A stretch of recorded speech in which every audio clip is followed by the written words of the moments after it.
이렇게 새벽기도에 나오신 여러분들 위해 하나님의 크신 은혜와 복이 임하시기를 주님의 이름으로 축원합니다. 오늘 여러분과 함께 나눌 말씀은 왕들, 왕국들 그리고 포로 생활이라는 이 제목입니다.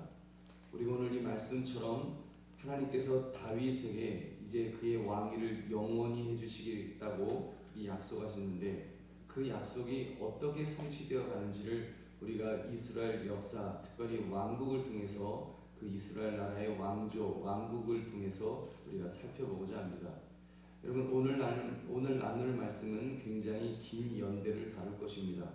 이스라엘 나라의 왕국 시대 그 태동에서부터 멸망까지 긴 시간을 함께 다룰 것입니다. 사울왕이 기원전 1050년에 시작했으니까 이제 남유다 나라가 멸망하는 BC 586년까지 약 한 460년간의 그 기간을 우리가 이제 다룰 것입니다. 그러니까 사무엘상하, 열왕기상하, 역대상하 거기 있는 내용들을 우리가 이제 함께 다루려고 합니다. 좀 빨리빨리 나가겠습니다. 그 첫 번째 그림을 보시면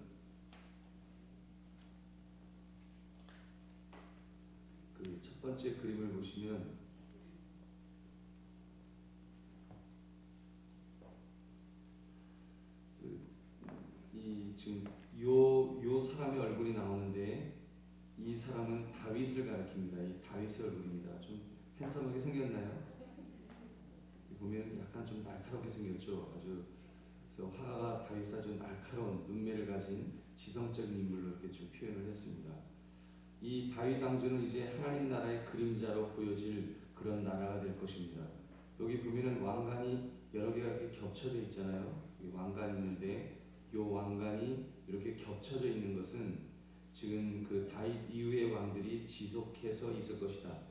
다윗 왕조가 멸망하지 않을 것이라는 것을 이렇게 지금 상징적으로 다윗 왕관들이 계속될 거라는 것을 이렇게 보여주고 있습니다. 이제 조금 후에 설명하겠지만 북쪽 이스라엘 나라는 이렇게 이어지는 것이 없이 단절되는 것을 볼 수 있습니다. 한 가지 짚고 넘어가야 될 중요한 것이 있는데 그것은 바로 이스라엘 나라의 첫 출발은 다윗이 아니었다는 것입니다. 이 다윗이 이스라엘 나라의 첫 시작이 다윗이 아니죠. 누구죠? 네, 사울왕이죠. 그 이전에 보면 또 여러분이 잘 아시는 것처럼 사사들이 이제 특별한 그 지파나 그 특별한 지역을 통치했던 이제 사사 시대가 있었고요. 그 당시 이스라엘 민족이 대적들을 완전히 진멸할 수가 없었기 때문에 사사들을 중심으로 부분적으로 이렇게 통치를 했습니다. 어느 지역에서 어느 사사가, 어느 지역에서 어느 사사가 이러면서 이스라엘 민족은 이제 보다 중앙 집권적인 왕이 다스리는 왕정 정치를 기대하게 되었던 것입니다. 사사가 다스리다 보니까 아무래도 결집된 힘이 없는 겁니다. 계속 당하는 거예요. 블레셋에 당하고 아말렉에게 당하고 계속 당하기만 하니까 우리 못 살겠다. 이렇게 좀 잘생긴 왕이 있어갖고 이렇게 멋있는 왕이 있어서 이 왕이 촥 우리를 다스려주면 굉장히 좋겠다. 이런 소망이 있었습니다. 그래서 이제 이스라엘의 첫 번째 왕은 사실 이 다윗이 아니고 사울이었습니다. 그는 베냐민 지파 사람이었습니다. 사울은 왕이 되어서 수없이 많은 전쟁을 치렀으며 승리했습니다. 그래도 뭔가 왕국의 틀을 이제 만들어가기 시작했어요. 근데 그가 전쟁 직전에 이제 그 실수를 하죠. 전쟁 직전에 드려야 될 제사를 사무엘 선지자가 늦게 온다는 이유 때문에 왜 사무엘 선지자 안 오지? 또 시계를 보는 거예요. 왜 사무엘 선지자 안 오지? 또 시계를 보는 거예요. 지금 빨리 전쟁해야 되는데 군사들은 막 도망가는 겁니다. 야 이거 사무엘 선지자도 안 오고 이거 우리 이대로 죽겠다. 그래서 군사들이 도망을 탈영을 하기 시작하니까 그 사울왕이 마음이 급했습니다. 에라 모르겠다. 꼭 이렇게 제사장만 제사 지낼 거 있냐? 나도 기름 부은 왕인데 내가 지내자. 그리고 제사를 지냈어요. 그것 때문에 하나님께서 그 순종이 그 제사보다 낫다면서 그가 하나님 앞에 불순종한 것 때문에 왕위가 끊어질 것을 이제 그런 저주를 받게 됩니다. 또 아말렉과의 아말렉 족속과 이제 전쟁에서 아말렉 족속을 네가 이기면 그 왕이며 거기 가축들이며 이거를 다 제거해라. 하나님께서 이렇게 명령하셨어요. 근데 사울왕이 듣지를 않았습니다. 사울왕이 하나님의 명령을 어기고 그 아말렉 왕 아각을 살려준 불순종을 인해서 하나님으로부터 이제 버림을 받게 됩니다. 결국 블레셋과의 전투에서 비참하게 목숨을 잃었습니다. 그리고 사울의 뒤를 이어서 왕이 될 그 왕이 된 사람은 우리가 잘 아는 바로 이 다윗입니다. 다윗은 유다 지파 사람이었습니다. 다윗이 블레셋 장수 골리앗을 죽인 사건이라든지 하나님이 기름 부어 왕으로 세운 사건이라든지 사울 왕의 아들 요나단이 자기가 세자였음에도 불구하고 다윗에게 너가 왕이 될 테니 왕이 되면 내 아들들을 잘 대다오, 이런 부탁을 한 사건들을 여러분 기억하실 것입니다. 아무튼 사울 왕이 이제 죽고 다윗은 첫 7년을 요쪽 여기 보면 예루살렘, 헤브론, 유다가 있어요. 처음에는 첫 7년은 헤브론, 유다 등 요 작은 지역을 통치했습니다. 북쪽에서는 사울 왕이 죽은 다음에 이제 그 아들 이스보셋이라는 사람을 중심으로 이쪽 이제 이스라엘을 다스리는, 통치하는 그런 일이 있었습니다. 결국에 이제 다윗에게 복속되어 갖고 이제 그 다윗이 남쪽 유다와 북쪽 이스라엘을 아우르는 이렇게 전체 통일 왕국을 이루었던 것입니다. 근데 여기 보면 노란색 땅 있죠? 여기 노란색 땅 보이십니까? 이 노란색 땅은 뭔가 하면 국경선을 확장한 것에 대한 그림입니다. 노란 부분은 이 다윗이 그 영토를 확장한 지명들입니다. 역사상 다윗만큼 광대한 국토를 제공한 왕이 없었습니다. 북쪽으로는 수리아를 갖다가 치고 암몬 족속을 이쪽 동쪽으로는 모압 족속을 치고 또 서쪽으로는 블레셋을 치고 남쪽으로는 아말렉, 에돔 이런 것들을 전부 쳐서 영토를 이렇게 크게 넓힌 것이 이제 다윗 왕 때입니다. 여러분 이때 이제 수도를 원래는 요 헤브론 원래는 여기 있었어요. 이 남쪽 유다 나라의 그 중심이 될 만한 헤브론에 있었는데 이제 명실공히 그리고 나라를 갖다가 전체를 통일을 했기 때문에 이제 수도를 옮겨서 예루살렘으로 옮깁니다. 여러분 잘 아시는 예루살렘은 남쪽 유다와 북쪽 이스라엘 중심에 있어요. 가운데 있어요. 그래서 이제 이쪽으로 이제 옮겼으며 또 언약궤를 기럇 여아림에서 언약궤를 메고서 예루살렘으로 옮기는 일을 했습니다. 여러분 이 다윗을 인간적으로 보면 우리가 다윗에 대해서 굉장히 좋게 말해요. 좋은 면들이 많죠. 이렇게 좋게 말을 합니다만 사실 인간적으로 보면 다윗이 과실이 굉장히 많은 사람이었습니다. 그는 예루살렘을 점령하기 위해서 양민들을 많이 죽였습니다. 그는 또 교만에 빠져서 인구조사를 했다가 온역죄앙을 당하기도 합니다. 그는 자녀교육에 실패했는지 왕자들의 난이 계속되어서 큰아들 암논은 이복 누이 다말을 강간하고 압살롬은 이복형 암논을 죽이고 그 압살롬은 역모를 꾀해서 또 아버지를 쫓아내고 하는 이런 일들이 계속 복잡한 가정사를 이렇게 가지고 있는 것을 볼 수 있습니다. 그는 또한 그 우리아의 아내 바세바와 간통을 하죠. 그래서 그 남편을 또 교사라는 죄를 범하고 바세바 사이에서 이제 솔로몬이 태어나죠. 심지어 죽을 때 그 왕조 유지를 위해서 아들 솔로몬에게 요압과 시몬, 자기랑 평생 같이 했던 그 신복들을 죽여라, 이런 유언을 하고 죽습니다.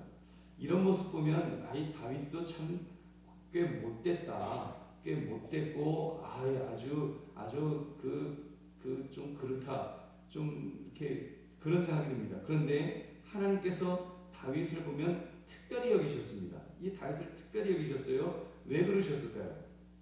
왜 특별히 여기셨을까요? 네? 뭐 믿음이 있고 하여튼 좋은 말씀하시죠. 어쨌든 하나님은 이렇게 하신 거예요. 하나님의 은혜입니다. 그죠? 하나님의 은혜예요. 하나님의 은혜인데 이제 그 믿음 얘기가 나오겠지만 이제 하나님의 은혜예요.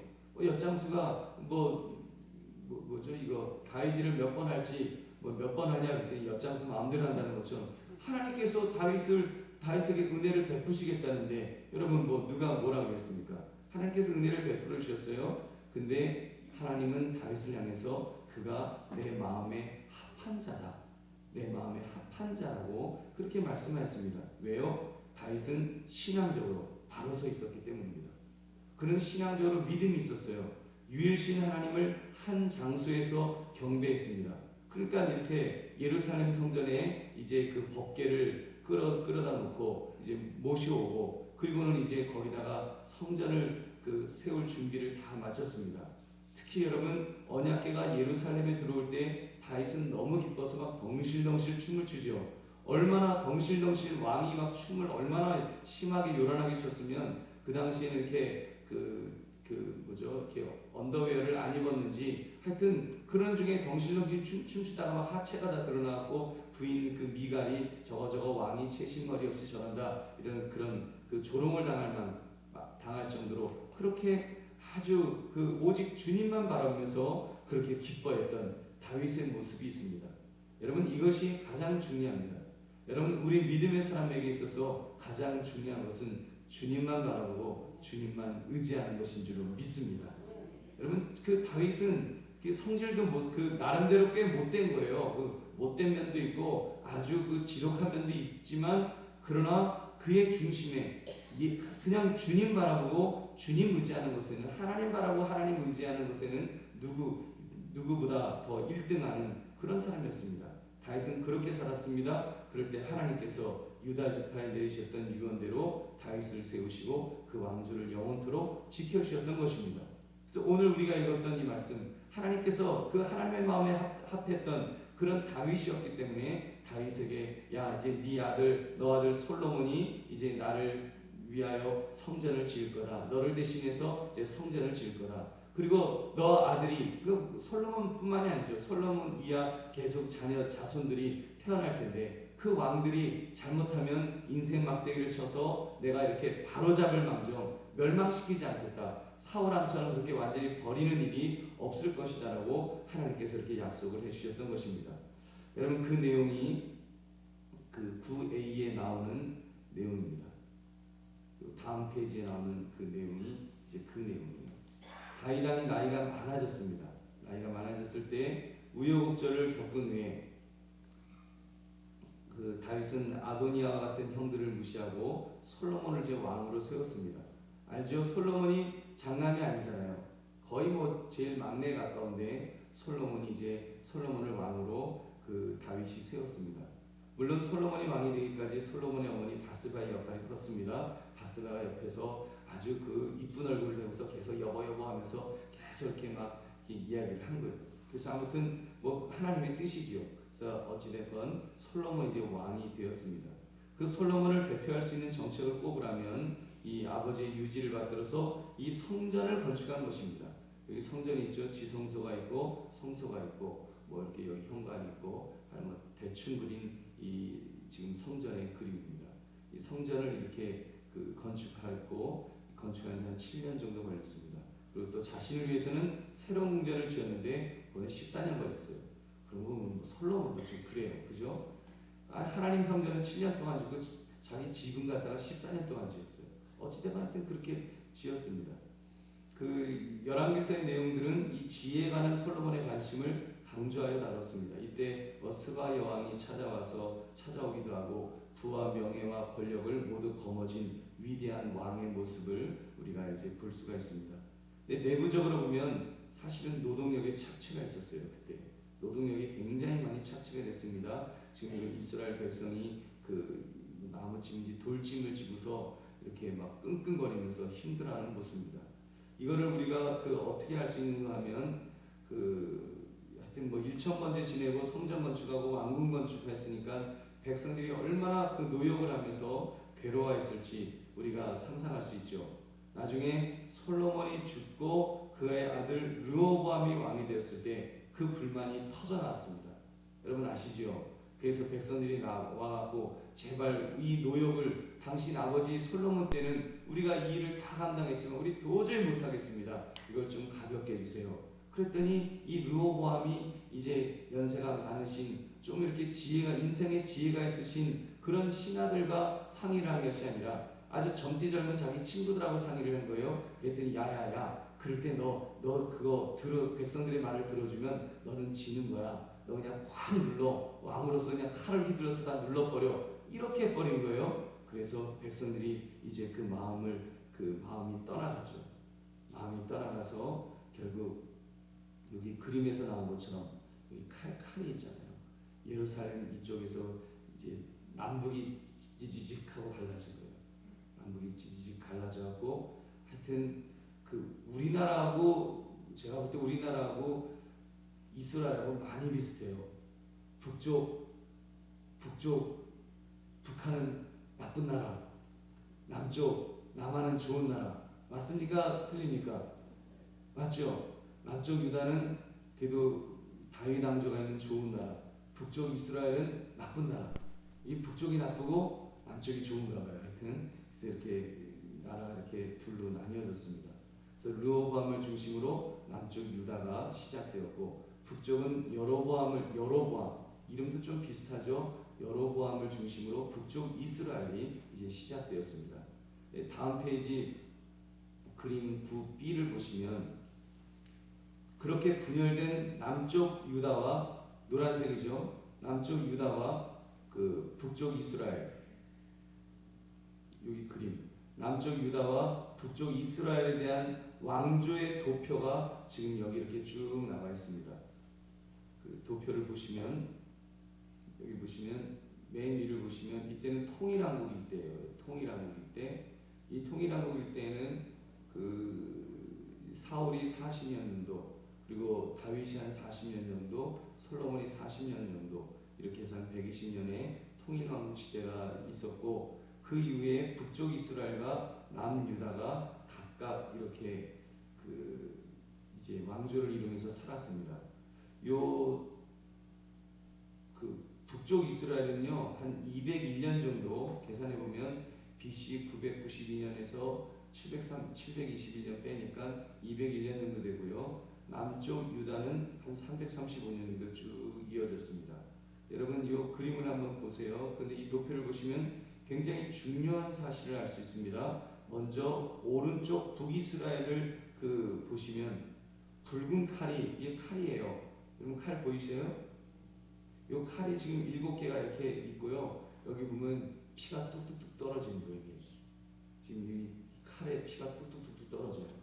이 붉은 칼이 보이는 이건 구테타가 일어나고 이전 왕들을 살해하고 새 왕조가 시작되었다는 것을 볼 수 있습니다. 여러분 보통 왕조가 바뀌면 어떻게 합니까? 삼족을 멸하죠. 그래요, 안 그래요? 왕이 되면 그 이전 왕은 죽이는데 삼족을 멸하는 거예요. 왜냐하면 괜히 아들 놔뒀다가 아들이 우리 아버지의 원수를 갚을 거야 그러면서 칼 이렇게 갈면 안 되니까 아예 그냥 후왕을 없앤다고 삼족을 멸해버립니다. 친척까지 다 죽이는 거예요. 그런 끔찍한 그런 살해의 역사가 자그마치 7번이나 이 북쪽 이스라엘에서는 있었다는 것입니다. 여러분 그렇게 이제 시작된 거예요. 그런 동안 북이스라엘은 9 왕조가 통치했고요. 그중 4 왕조는 그 당대에 아주 끊어져 버렸습니다. 아주 끊어져 버리기도 하고 이제 그 또 한 3, 4대까지 가다가 이제 망하기도 하고, 예후 왕조가 그래도 제일 좀 오래 갔죠. 5대가 있었으니까. 이런 식으로 쭉 그 좀 생기다가 망하고 이제 그런 일이 있었습니다. 그 북왕국에서는 왕조가 바뀔 때마다 큰 혼란을 빚었다고 말씀드렸어요. 피를 많이 흘렸다는 말씀드렸습니다. 아무튼 결국 아수르에 의해서 BC 721년에 멸망했는데 여러분 잘 들어보십시오. 그 주민들의 대부분은 각처로 분산되었습니다. 그 분산되었던 자들은 다시 돌아오지 못했어요. 여러분 북쪽 이스라엘 사람들은 포로로 끌려갔는데 다시 못 돌아왔습니다. 그리고 그 땅에는 아수르가 정책적으로 외국 사람들, 자기 또 다른 나라의 그 외국 사람들을 그 북쪽 이스라엘에 다 집어넣은 거예요. 강제 이주시켰어요. 이 북이스라엘에 있던 사람들은 다 내보내고 그 안에다가 또 다른 외국에 있는 사람들을 다 집어넣고 섞여 살게 만들었습니다. 그래서 생긴 나라 또는 성이 뭡니까? 사마리아예요. 사마리아 지역이 그렇게 된 겁니다. 그래서 여러분 이 이스라엘 사람들이 그 사마리아 사람들을 싫어했던 이유는 혼혈 민족이라서 우리가 혼혈 민족이 잘못됐다 그게 아니고요. 혼혈이 잘못된 게 아니라 아픈 역사가 있는 거예요. 북쪽 이스라엘이 이렇게 그 멸망당한 아픈 역사가 있기 때문에 이제 그 굉장히 그 서로 싫어했던 것입니다. 여러분 이러는 동안에 반면에 남쪽 유다 왕국은 한 왕조 즉 다윗 왕조가 계속 통치를 합니다. 계속 왕조가 통치를 하고 그 좋은 왕들도 생겨났고 때로는 악한 왕들도 있었지만 하나님께서는 그 왕조를 유지시켜 주셨던 것입니다. 그래서 쭉 유지시켰었어요. 바벨론에 의해서 2차례 공격도 당했는데 이유는 남쪽 유다가 바벨론의 압제에서 벗어나기 때문이었습니다. 결국 유다 전 지역은 초토화되었고 예루살렘은 파괴되었으며 성전도 무너졌습니다. 그때 다니엘과 같은 사람들이 포로로 그때 끌려갔었죠. 그리고 세월이 지났을 때 많은 사람이 다시 본국으로 돌아오는 하나님의 은혜를 입었던 것입니다. 이제 그 내용은 이제 우리가 다음 주에 나누겠습니다. 아무튼 그러는 중에 하나님께서 다윗 왕조는 살려주시고 북왕조는 모두 죽이셨습니다. 그 이유는 한 가지입니다. 북쪽 이스라엘은 여로보암을 중심으로 하나님 보시기에 악만을 행했기 때문입니다. 여러분, 여로보암이 행했던 3가지 악이 있었어요. 첫 번째는 두 금송아지를 만들어서 하나는 남쪽 베델에 또 하나는 먼 북쪽 단에 두고는 그것이 여호와다라고 여호와를 섬기라면서 금송아지를 섬기게 했습니다. 또 하나는 레위 자손이 아닌 레위 자손을 통해서만 제사장이 세워져야 되는데 다른 그냥 자손들을 통해서 제사장을 함부로 만들었습니다. 또 절기도 유다와 비슷했지만 한 달 정도 그 날짜를 바꿔갖고 임으로 날짜를 변경시켰습니다.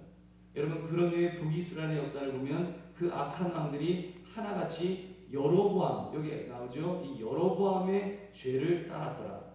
뭐 예후도 여로보암의 죄를 따랐더라. 아무개도 뭐 여로보암의 죄를 따랐더라. 다 여로보암의 죄를 따라서 그들은 하나님을 섬기는 것이 아니라 하나님으로부터 멀리하는, 그래서 한 왕도 하나님을 가까이 하지 않는 아주 악한 왕들의 대명사가 그렇게 되었던 것입니다. 여러분, 그렇지만 보면은 그 다음 마지막 그림을 보시면 마지막 장 C의 그림을 보시면 이스라엘 멸망에 대한 그림을 지도상에 다시 한번 나타내 보여주고 있습니다. 솔로몬이 죽자 통일왕국은 깨어져 분열, 여기 이제 솔로몬이 죽은 다음에 이 칼로 아까 보여드렸던 칼처럼 여기서 이제 망한 거예요. 그리고는 두 나라로 이제 통일왕국이 깨어지고 분열왕국이 시작된 것입니다. 이사야 선지자는 이 분열을 그 민족에게 임한 가장 큰 비극들 중에 하나라고 언급했습니다. 이것을 노란 칼로 지금 이렇게 묘사했습니다. 위쪽 붉은색 화살표가 이 위쪽에 있는 이 화살표가 아수르인들이 북왕국 이스라엘 백성들을 BC 721년에 잡아갔다는 그 표시입니다. 그래서 다 잡혀갔는데 아무도 못 돌아왔습니다. 북쪽 이스라엘 사람들은 못 돌아왔어요. 성경에 나와 있는 돌아온 사람들은 이쪽 남쪽 유다 사람들입니다. 여러분, 그래서 이 밑에 노란색 화살표는 남쪽 유다를 나타내는데 남쪽 유다가 그 바벨론에 의해서 2차례 597년에 또 587년에 이렇게 끌려갔는데 그래도 감사한 것은 그들은 고국으로 귀환할 수 있었습니다. 여러분 아시죠? 뭐 다니엘서라든지 이런 거 보시지 마시고 나중에 느헤미야, 에스라 그런 사람들이 이제 다시 예루살렘으로 돌아와서 성전을 재건하는 그 일을 합니다. 여러분, 아무튼 이 당시에 이들이 이제 포로기로 끌려갔을 때 이들에게는 3가지 의문점이 있었을 거예요. 그 첫 번째 의문점이 뭔가 하면 이 왕관이 있잖아요. 이 왕관 그림인데 다윗에게 주어진 약속은 어떻게 이루어지게 될 것인가? 다윗 왕조는 어떻게 될 것인가? 하나님께서 다윗 왕조가 영원하리라고 말씀하시는데 그게 어떻게 될 건가라고 하는 이 질문이 그들의 마음속에 있었습니다. 그의 자손이 영광스러운 조상의 보좌를 계승할 것이라고 약속하셨는데 하나님이 이 왕조를 정말 어떻게 해주실 것인가? 여러분들 어떻게 해주셨어요? 나중에 제가 뭐라 그랬어요? 남쪽 유다는 돌아왔다 그랬습니까? 안 돌아왔다 그랬습니까? 돌아왔어요. 그래서 하나님께서 다시 귀환시키셔서 다시 그 이스라엘 나라를 세우셨습니다. 이번 그림은 그 다윗 왕에게 그의 자손이 영광스러운 조상의 이번 그림은 성전 그림인데 성전이 불타버렸을 때 하나님은 어디에 계셨는가? 이 부분에 대해서도 회의가 아마 느껴졌을 것입니다. 바벨론 군대가 와서 전 지역에 걸쳐 모든 것을 완전히 파괴했습니다. 예루살렘을 파괴하고 성전을 무너뜨렸습니다. 그래서 자신들은 선택된 백성이요 그 땅은 특별한 땅, 거룩한 땅, 왕조의 중심지요 예루살렘 성전에 임재하신다는 그 여호와 하나님이 정말 계신가? 이런 그 의문도 생긴 거예요. 근데 그 의문도 이제 우리가 다니엘서라든지 뭐 그런 성경을 보면 느헤미야서 뭐 이런 데를 보면 하나님이 어떻게 역사하셨는지, 에스더서 같은 데도 보면 어떻게 역사하시는지를 우리가 또 확인할 수가 있습니다. 그 세 번째 그림은 하나님이 존재하지 않으시는 것은 아닐까? 혹시 존재하실지라도 그의 길이 공평치 않으신 것은 아닐까? 이런 의심도 품게 되지만 이제 이런 의심에 대해서는 이스라엘 역사 속에서 하나님께서 모든 것들을 풀어주셨습니다. 여러분, 이러한 회의가 들음에도 불구하고 어떻게 되었을까요? 유다 백성이 바벨론에서 포로 생활하는 것은 결코 그들의 역사가 끝이 났다는 것을 의미하지는 않습니다.